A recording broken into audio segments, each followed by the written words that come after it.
ግራውንድ ፓውንድ እየሰነዘረ ይገኛል። ሁለቱም በጣም ምን አይነት ጦረኞች ናቸው? ምን አይነት ፋይት ነው እያየን ያለው? የተሻለ መፍትሄ ነው የሚመስለው አሁን ያለበት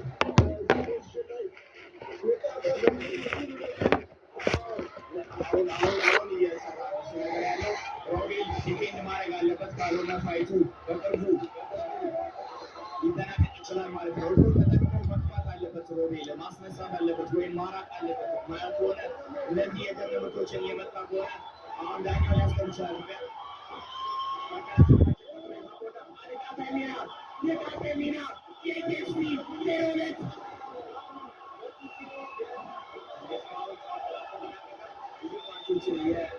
ያልተመለሱ ዱላዎች እያቀረቡ ነው ያሉት።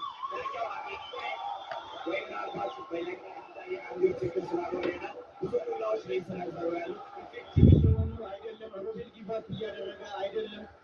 ስፔስ ያስፈልጋቸዋል። ከባባድ ዱላዎች ለማዝናት ትንሽ ስፔስ ያስፈልጓል። ትንሽ ዳኛ አስቆመ። ዳኛ አስቆመ።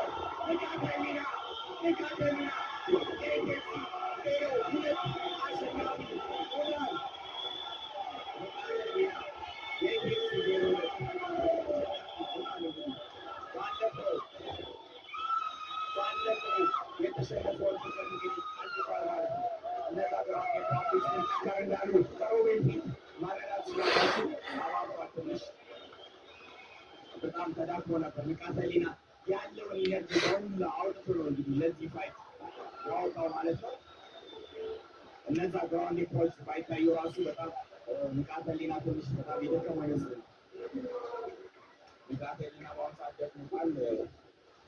ፋይተሮች አድሬናሊን ላይ ሆነው መጎዳታቸውን ሪኮግናይዝ አላደረጉም ነበር። በአሁኑ ሰዓት ሁለቱም ኢንቴንስ የሆነ ፖዚሽን ላይ ይገኛሉ። ንቃተ ህሊናም ስሩ አስታርጓል። ሮቤልም ደግሞ በአድሬናሊን ምክንያት አልተሰማውም መሰለኝ ከባባድ ዱላዎች ተቀብሏል።